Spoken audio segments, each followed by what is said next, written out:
Morning, everybody. Today we've got chapter 4 of Stig of the Dump, and it's called Gone Hunting.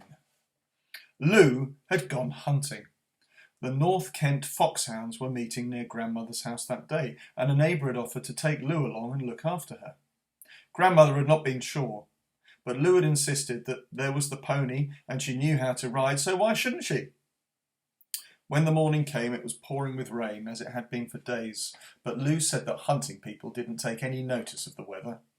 So she had gone clattering off on her pony with the other riders, splashing through the puddles in the lane. Barney thought she looked a bit smug, but maybe it was just the rain trickling down her neck that made her turn her nose up. Barney stood by the window looking at the weeping grey clouds.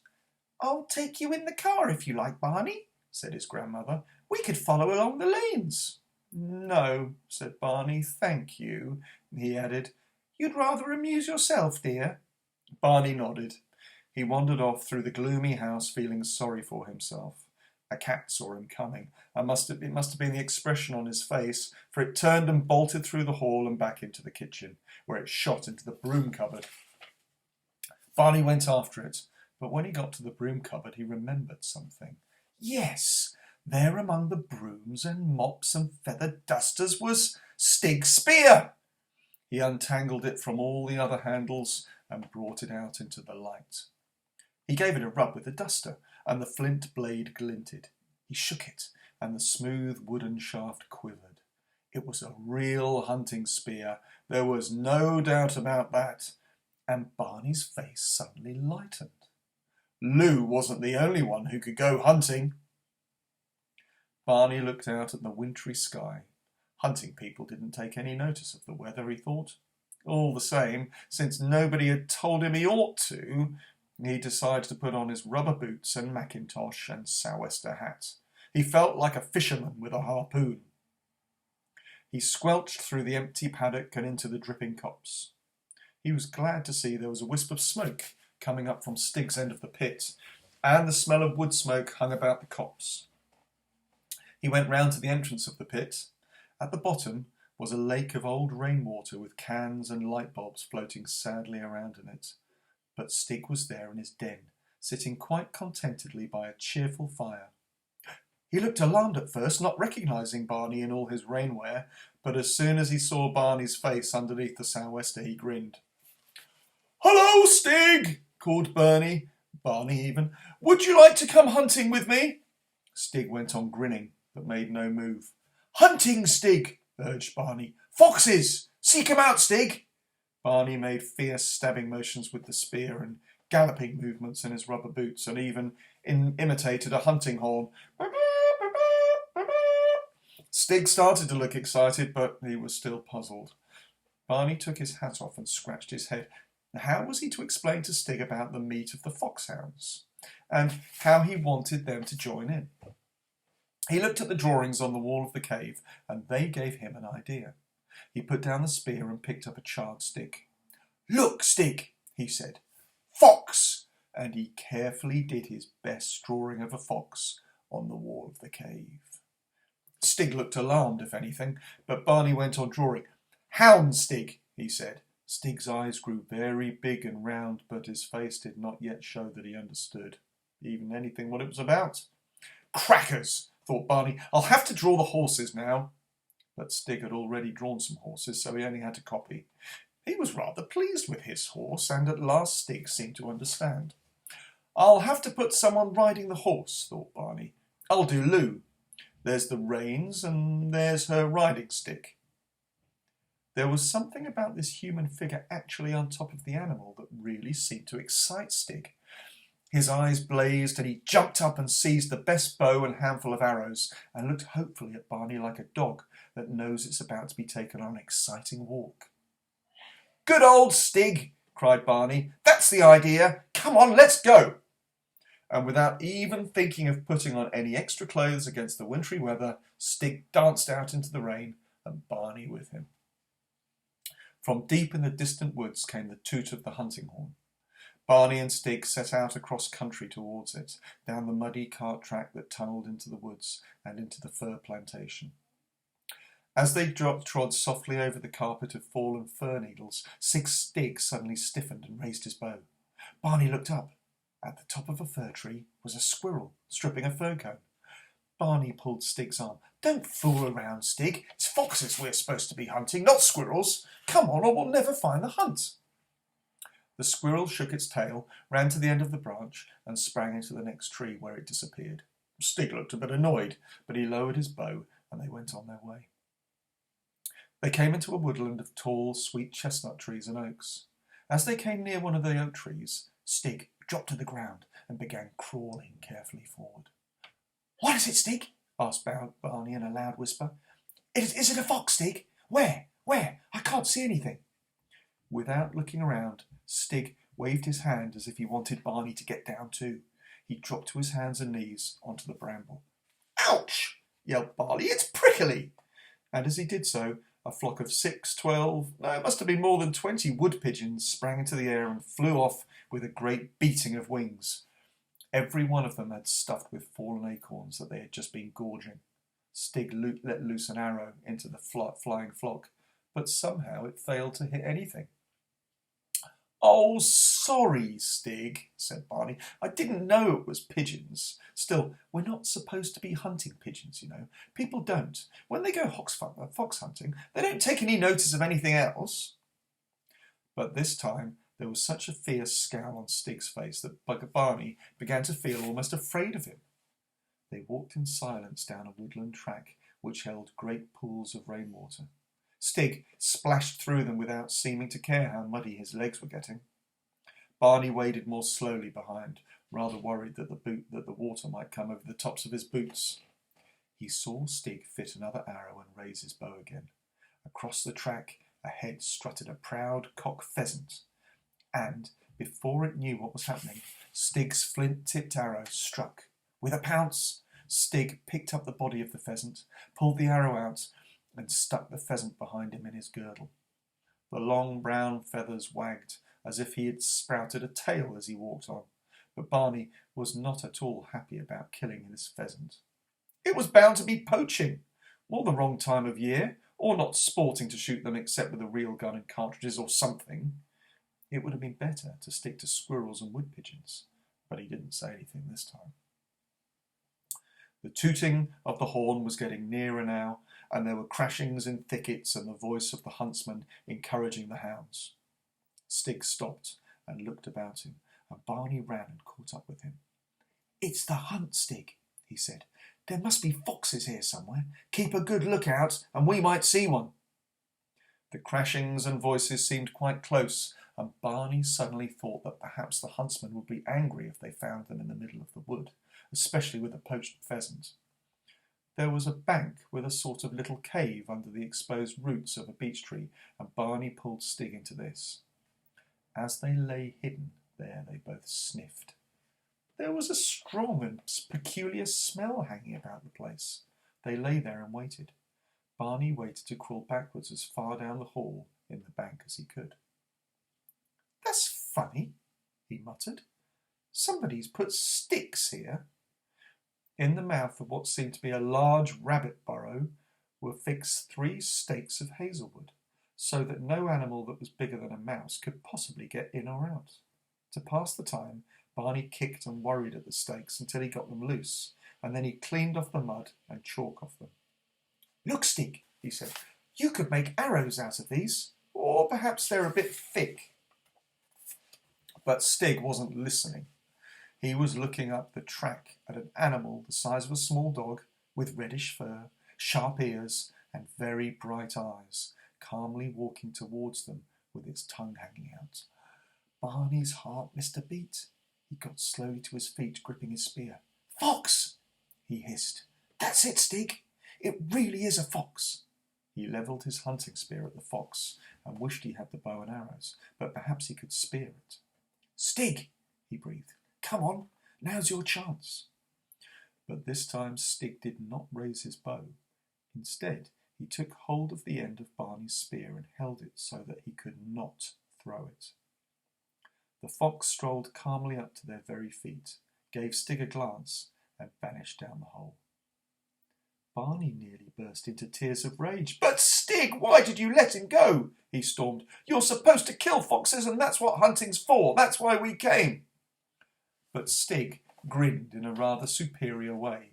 He pointed down the hole after the fox, acted a little pantomime as if he was eating, and screwed up his face as if he was tasting a bad taste. He made it quite clear that he thought Barney was mistaken in wanting to kill something that you couldn't eat. The scufflings in the undergrowth seemed to be just the other side of the bramble patch on the edge of the track.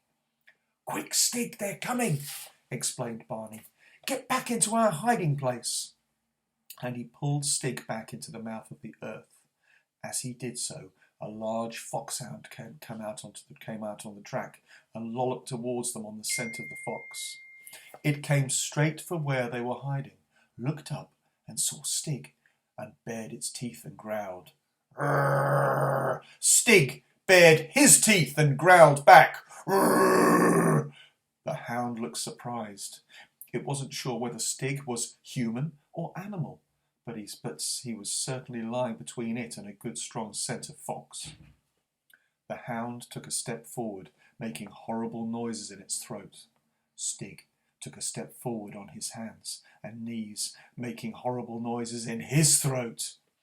Barney sat at the back of the little cave, holding his middle. The hound looked very big and fierce, and he was afraid it might hurt Stig. But then Stig was looking very fierce too, and he might hurt the hound. Stig was the first to move. With a lightning spring, he darted forward and bit the hound hard on the ear. It was too much for the poor animal. It was not afraid of sharp-toothed foxes or other animals that fought back, but Stig smelt like a man, and it had never heard of a man biting a dog. It turned and made off, yelping with its tail between its legs. Barney looked at Stig. "I think we'd better go home," he said. "We're supposed to be fox hunting, and what have you done? Killed a pheasant, helped a fox, and bitten a foxhound. What are you going to do next, I'd like to know, Stig?" But once again, Stig wasn't listening to Barney. He was hearing something new, the thud and squelch of heavy hooves moving through the woodland glades. And perhaps he was smelling another animal. The horses of the hunt followers were moving through the wood, and now at last Stig's face was alight with excitement, with the excitement of the hunt. Without a sound or a look at Barney, he slipped into the undergrowth and started flitting from thicket to thicket and tree trunk to tree trunk towards the sound of the horses. An arrow already strung in his bow and held with his left thumb. Barney followed as best he could through the undergrowth, with a feeling that something had gone badly wrong with his hunting trip, and that something far worse was going to happen any moment. Stig seemed to pass through the banks of bramble without feeling or caring for scratches, but Barney's mackintosh was always getting caught and ripped, and low branches snatched his hat off, and his rubber boots did not save his knees from scratches. And the more he tried to keep up with Stig, the hotter and crosser he was getting. When he came to an open space at last and saw Stig, and saw what he was doing, all he could do was cover his hand with his face and moan softly to himself, "Oh no! Oh no, no, no, no!" Standing in the track where the huntsman had left it go into a thicket on foot was the huntsman's white horse. Hiding behind a mossy stump, his eyes blazing with excitement, his bow bent to the full, with an arrow pointing straight at the white horse, was Stig. Stig was really hunting now, and to him, horses were meat. Lou sat on her pony at the edge of the wood. On one side of the black trunks of the trees dripped sadly and the wind moaned in the branches. On the other side, low, ragged clouds swept over the bare stubble fields. Around her were various ladies, gentlemen, and children of the hunt, on board or fidgety horses, waiting around for something to come out of the wood. They had waited by a field of cabbages and found nothing. They had waited by a field of turnips and seen a hare. They had jogged along lanes and tracks and waited by copses, but they still hadn't found a fox. Lou's cheeks were glowing, and so was her nose. Her eyes were sparkling, her hair hung down in wet strips, and her numb fingers could hardly feel the reins.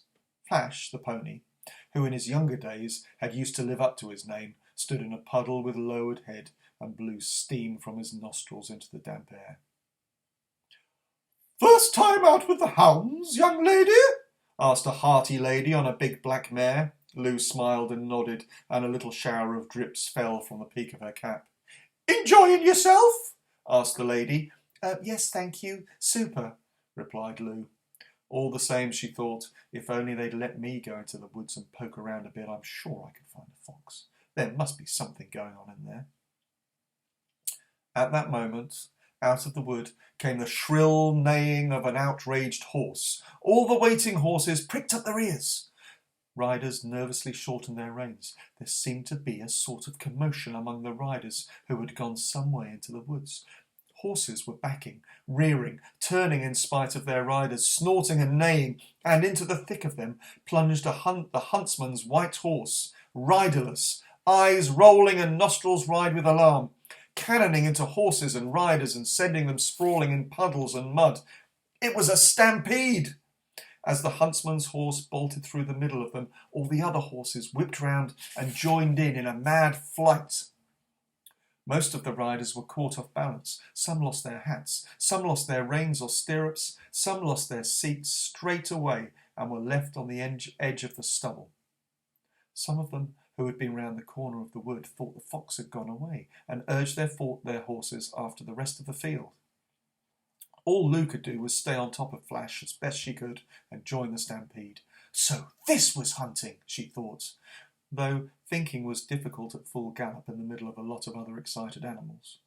Yet, even when she had a feeling that there was something queer, why wasn't the huntsman on his horse? And had she imagined it, or had she seen, sticking into the saddle of the bolting horse, something that looked like an arrow?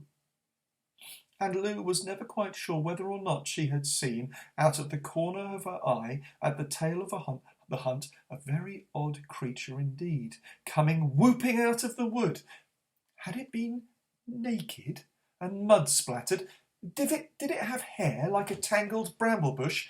Did it have rabbit skins around its middle and sort of tail feathers behind? And could it have been brandishing a bow and arrow? No. If one was old enough to go hunting, one was really too old to believe in goblins and things. She must have imagined it. The hunt eventually scattered itself in all directions over the countryside. Riders at last reined in their blown horses and found themselves alone or in small groups in remote stackyards. They decided they'd had a good day's sport and went home.